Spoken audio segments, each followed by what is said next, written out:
Jeg synes selvfølgelig, man skal sige fra over for arbejdsgiveren, når der foregår ting og sager, som ikke er sikkerhedsmæssigt forsvarlige, eller som overskrider ens personlige grænser ellers. Jeg har et eksempel med, at vi har stået og arbejdet i regnvejr, hvor mester voldsomt gerne ville have, at vi fortsat. Selvom at murværket det drev og sølede i mørtel, men der må vi jo selvfølgelig selv sige fra, og altså, sådan noget kan vi jo ikke fortsætte med, det er klart. Det er forskelligt fra situation til situation, ja. Men i hvert fald sikkerheden, vil jeg sige. Ikke? Sikkerhed i hvert fald. Det er alfa og omega. Familien vil jo gerne have os hjem igen. Ja, hvornår har jeg sidst sagt fra? Det har været en øvelse, som jeg er blevet bedre til. Der er nogen, der tror, at de skal sige, at alt er i orden. Og så når problemet ikke videre. For i deres version, der er alt i orden, at der ingen problemer er. I stedet for det i min verden, det optimale. Men vi har nogle problemer. Lad os få dem løst. Og det vil sige, så når den måske ikke videre.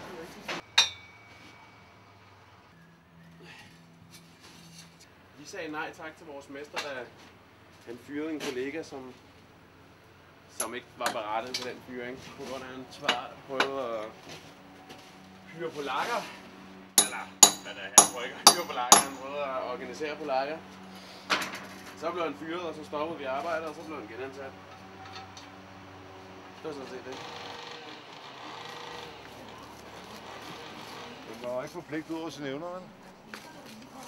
Og hvis tingene ikke er i orden, altså sikkerhed og sådan noget, så skal du skal ikke udsætte dig selv for et eller andet, vel? Man skal ikke gøre mere, end man kan. Sådan er det jo, ikke? Jamen, hvis man er utryg ved en situation, for eksempel, så burde man da helt klart sige fra. Hvad var det, man skulle sige ved hvad?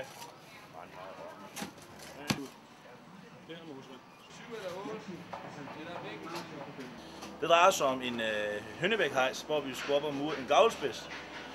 Hvor jeg mente, at det dæk, vi arbejder fra, det var nogle finerplader, der var skruet i. De var ikke skruet på. Det nægte jeg at arbejde på. Ledelsen stillede godt nok et mærkeligt spørgsmål, hvorfor jeg ikke ville det. Så det er ikke monteret ordentligt. Jeg følte mig ikke tryg ved det. Og så efterfølgende, så blev det monteret ordentligt. Og så ville jeg godt arbejde på det. Ja, selvfølgelig, hvis du kommer ud og siger, at gå nu hen og lave det der tømmerarbejde eller et eller andet, og så kan du selvfølgelig sagtens sige fra, fordi det er du slet ikke privilegeret til. Du har ikke den uddannelse, du har ikke noget med at gøre. Så der synes jeg måske, at man godt sagtens skal sige fra.